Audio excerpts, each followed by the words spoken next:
Oh yeah, we're doing this one. Welcome back one and all to the Dark Lord's Anime Emporium. In today's video, we'll be taking a look at the all too controversial Pupa, an anime where in the span of 4 minutes, you'll be just as disgusted as you were when you stopped at that sketchy McDonald's at 3 a.m. Now, you guys already know how this works, of course. First, I'm going to dig into the anime's plot, and then we're going to do a little bit of analysis. But if you guys want me to upload more videos like this, like, comment, subscribe, do all the things so that I can stop being lazy and rewatching episodes of The Office. Now let's get right into this video, yo. Pupa is a 12-episode anime based on the manga of the same name, which was written by Sayaka Mogi.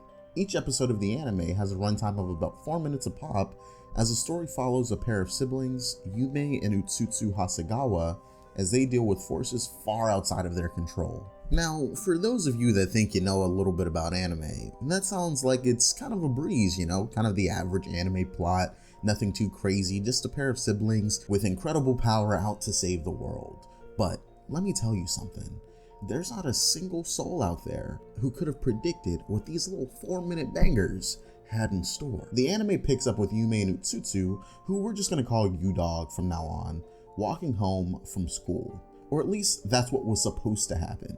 U-Dog tells Yume to wait in the park for him, and as Yume is on her way, she meets off-brand Rita Repulsa, who tells her to watch out for some weird red butterflies.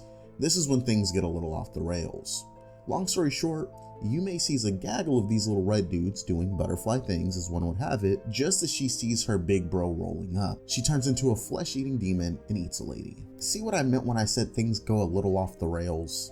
We fast forward an episode or two, but we find our boy U-Dog imprisoned by Ronnie the Empyrean, as she basically says, "Alright bro, your sister is a monster now, and that's not cool, but you kind of are too, except you don't eat people. You simply regenerate fat amounts of damage," as she proceeds to slice him up with a scalpel, no warning whatsoever. Anyway, intercut between all these scenes of weird sibling trauma and Yume slowly eating things, we're shown a little glimpse of the past that these two had to endure. One where abuse was very common from their father, which is alluded to pretty heavily and almost immediately in the show's run. What was surprising was the relationship between Yume and her mother, who in episode 5 we learn harbors ill feelings towards the monster child that she considers to be her daughter. I found this very interesting because the dad seems to be abusive in a way that's almost stereotypical, largely using physical means to hurt his family. However, the mom seems to legitimately view Yume as a monster. This was reinforced by the fact that she felt like she gave birth to this creature. The way that Yume would occasionally look at her like a predator would its prey, but lastly we get this scene of baby Yume covered in blood. This scene lending to the mother's apparent delusions as baby Yume eats her way through the carcass of a dead bird. Now, during this part of the anime, I couldn't tell if these illusions were necessarily real or if they were something that was simply imagined by the mom. But this is the part of the video where I stop and let you guys know, not only do I not know what in Ugly Sonic's name is going on, but there are several episodes, not clips, but episodes I can't show you guys due to the weird, cannibalistic, sexual undertones between Yume and her brother. Oh, relax, dude. But despite all of that, I'm genuinely lost in terms of the minutia of the plot. Pupa has this weird habit of either giving you way too much information, essentially feeling like a faucet of strange or oftentimes concerningly graphic ideas, or it gives you way too little of the stuff that serves as an intriguing segue into a deeper story. This is something that I believe could have been achieved if there were more of an emphasis on creating a more tame narrative. Anyway, after a rather daring episode in which Yume makes love, slowly eats her butt.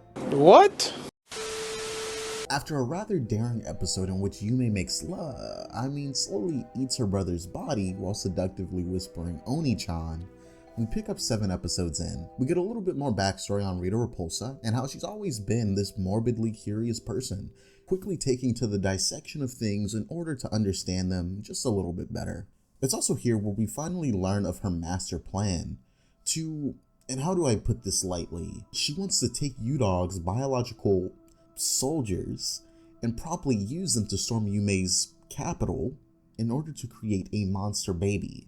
However, it's kind of a weird bad scene where Rita's lackey, a guy named Titoki, goes from asking to play with her lady parts to swearing his loyalty to her as she stands up, refuses to put on any clothes other than a hat, like a old goofy-ah, and then reveals that she's pregnant with the child of both Yume and U-Dog. So if you're confused right now, so am I. This lady is basically pregnant with the child of two teenage siblings who exhibit strange and horrific powers. Now, it's at this point in the show that Hitoki is basically letting us know that both Yume and Utsutsu have been kidnapped by some strange agency, essentially trying to learn the confines of their powers and what extent that they're able to heal or regenerate, or even, maybe exhibit superhuman capabilities. Now, the next episode continues with more of what we've already seen, insofar as there's more torture and talk of Utsutsu's magical monster regen abilities, as I previously stated. However, as the episode is ending, we get this fire shot of Yume launching from her restraints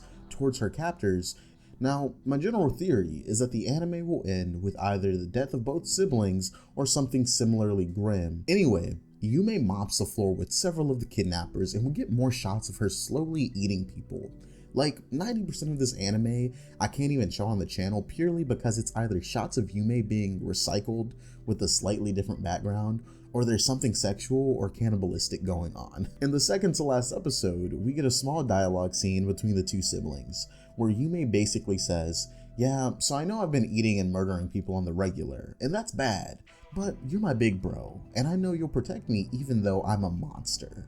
The episode ends with U-Dog also expressing, now that their lives have gone back to normal post-kidnapping, that getting eaten by his sister maybe isn't so bad, adding to this weird cannibal fetishization that is so prevalent in this anime.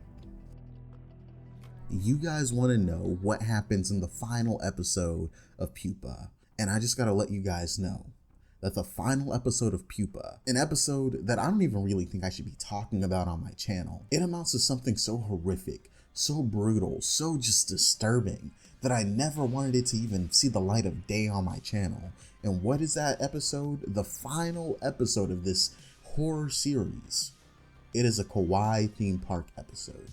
Yeah, that's right. The end of this stomach-turning anime, where incest, abuse, violence, and gore are at the forefront, ends with its 12th episode dedicated entirely to cutesy antics and chibi caricatures of U-Dog and Yume.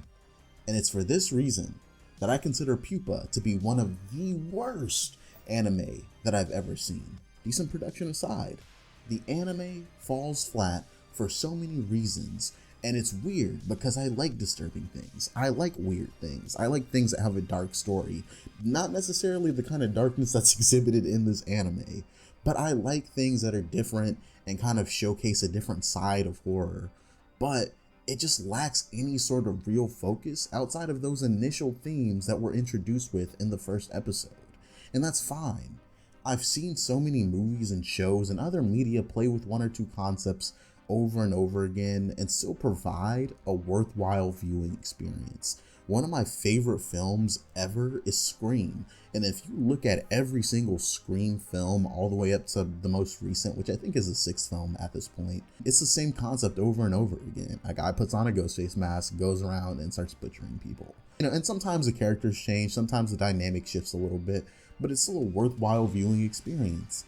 Pupa is just weird. Anyway, earlier in the video, I mentioned something that I'd like to speak on later, and that was the aimless nature of the plot. And maybe I didn't mention this, I might have ad-libbed it out or something like that, but regardless, I want to talk about it anyway. I feel like the sporadic storytelling from Pupa just doesn't really lend itself to anything outside of those initial themes that I just spoke about. If you want to tell an unconventional story about humanity versus chaos or whatever, that's cool as long as you have a plan and a path that your audience can understand. Whereas Golden Boy was obscure, bad, and honestly kind of pointless, it was the direction of the anime, its characters, and the themes that brought it to life for me. And I'm not necessarily saying Golden Boy is the pinnacle of anime here. It's just that Pupa didn't deliver on a single one of those things. But despite it being the worst anime I've ever seen, or at least one of them, that doesn't mean that it was a waste of time.